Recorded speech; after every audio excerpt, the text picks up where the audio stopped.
Genèse chapitre 1. Au commencement, Dieu créa le ciel et la terre. Or la terre n'était que solitude et chaos. Les ténèbres couvraient la face de l'abîme, et le souffle de Dieu planait à la surface des eaux. Dieu dit que la lumière soit, et la lumière fut. Dieu considéra que la lumière était bonne, et il établit une distinction entre la lumière et les ténèbres. Dieu appela la lumière jour, et les ténèbres, il les appela nuit. Il fut soir, il fut matin, un jour. Dieu dit qu'un espace s'étende au milieu des eaux et forme une barrière entre les unes et les autres. Dieu fit l'espace, opéra une séparation entre les eaux qui sont en dessous et les eaux qui sont au-dessus, et cela demeura ainsi. Dieu nomma cet espace le ciel. Le soir se fit, le matin se fit, second jour. Dieu dit que les eaux répandues sous le ciel se réunissent sur un même point et que le sol apparaisse. Cela s'accomplit. Dieu nomma le sol la terre, et l'agglomération des eaux, il les nomma les mers. Et Dieu considéra que c'était bien. Dieu dit que la terre produise des végétaux, savoir des herbes renfermant une semence, des arbres fruitiers portant selon leur espèce un fruit qui perpétue sa semence sur la terre, et cela s'accomplit.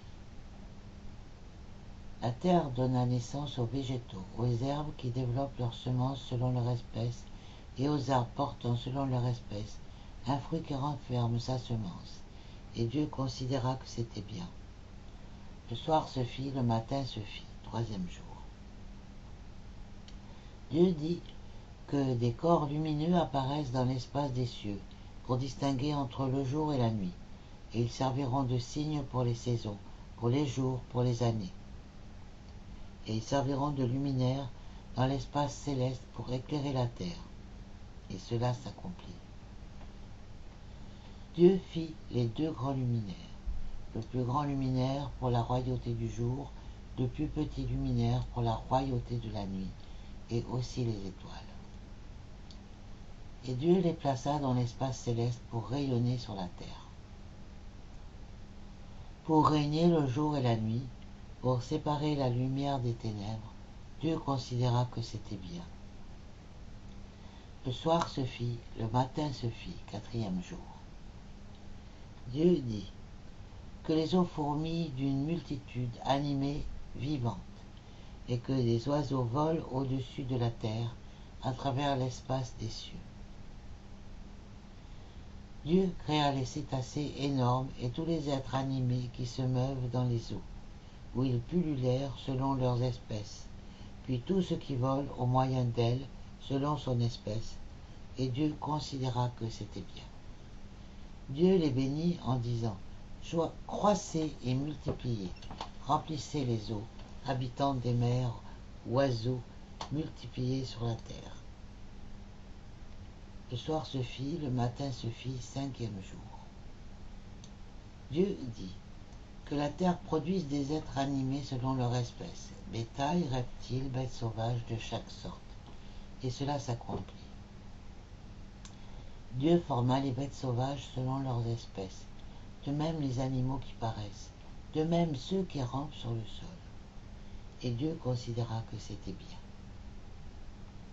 Dieu dit « Faisons l'homme à notre image, à notre ressemblance, et qu'il domine sur les poissons de la mer, sur les oiseaux du ciel, sur le bétail. Enfin, sur toute la terre, et sur tous les êtres qui s'y meuvent. » Dieu créa l'homme à son image. C'est à l'image de Dieu qu'il le créa. Mâle et femelle furent créés à la fois. Dieu les bénit en leur disant « Croissez et multipliez, remplissez la terre et soumettez-la, commandez aux poissons de la mer, aux oiseaux du ciel, à tous les animaux qui se meuvent sur la terre. » Dieu ajouta « Or, je vous accorde tout herbage portant graines sur toute la face de la terre, et tout arbre portant des fruits qui deviendront arbres par le développement du germe. Ils serviront à votre nourriture. Et aux animaux sauvages, à tous les oiseaux du ciel, à tous ceux qui se meuvent sur la terre et possèdent un principe de vie. J'assigne toute verdure végétale pour nourriture. Et il en fut ainsi. Dieu examina tout ce qu'il avait fait. C'était simplement bien. Le soir se fit, puis le matin. Ce fut le 6e jour.